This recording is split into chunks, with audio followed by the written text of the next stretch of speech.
Secretaries of Ministry of Education, Sanjay Kumar ji, Vineet Joshi ji, Secretary MSDE, Vice Chancellor of IGNOU, Honorable Members of Parliament, distinguished guests, students, academicians, members from industry, our colleagues. It is indeed a privilege to welcome you all to Rashtrapati Bhavan on the first day of the year.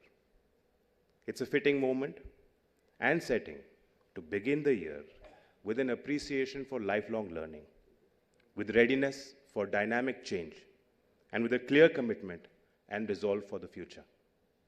Today marks a set of very important milestones. We are recognizing young student learners and also honorable members of parliament who have completed skilling for AI readiness courses. We are inaugurating IGNOU's Rairangpur Regional Center and launching the hashtag Skill the Nation Challenge, which is a national call for citizens to actively participate in India's skilling journey. I'm deeply grateful to the Honorable President of India for being with us today. Her presence sends a very powerful message that curiosity, learning, and preparedness for new technologies are central to India's national vision.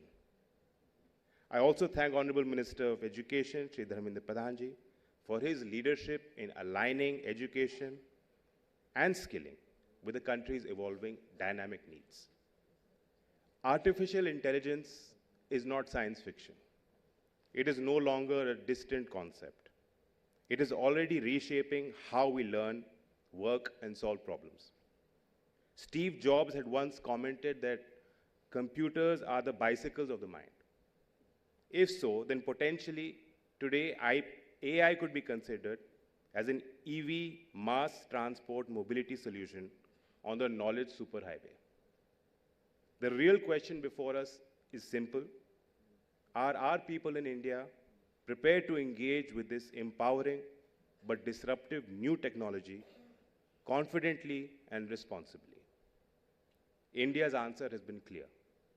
Through the India AI Mission and National Education Policy 2020, we have placed a very strong emphasis on early exposure, institutional capacity, and lifelong learning. Global assessments also reflect this direction. Stanford University's 2025 AI Index ranks India third on the Global AI Vibrancy Index. This progress is encouraging, but also reminds us that leadership in AI will ultimately depend on how well we are able to skill our people. And this is where SOAR comes in.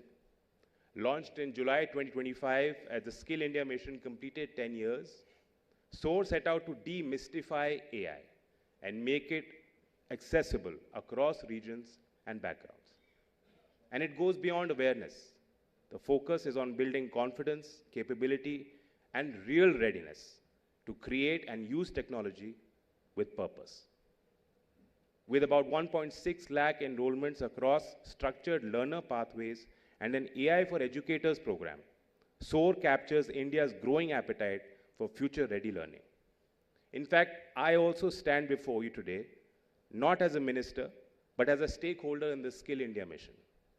I join our honorable MPs, as even I have completed the free online AI course recently on Skill India Digital Hub. And I view this as a very important accomplishment in my own learning journey.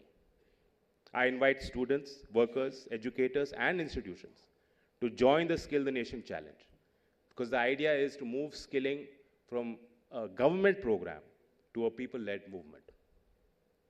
In reflection, this challenge is also central to the key pillar and promise of the National Education Policy, which promotes access, quality, and equity, and calls for us to integrate technologies in every aspect and every stage of our academic experiences. Accordingly, we are strengthening our capacities in the institutional level. On 23rd December 2025, the Skill Ministry announced a partnership with NCVET, Google, and Chaudhry Charan Singh University, Meerut, to develop a model for AI skill adoption. What succeeds here could guide institutions across the country. The inauguration of IGNOU's Rairangpur Regional Center brings quality education and skilling closer to learners and reinforces our commitment to reaching every part of the country. As we look ahead, our focus remains clear. AI must expand opportunity, strengthen inclusion, and support national growth.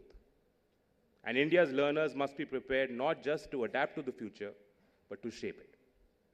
I'd like to end with a simple thought. When learning becomes a national movement, our progress becomes inevitable. Thank you. Thank you, Honorable Minister of State, Independent Charge.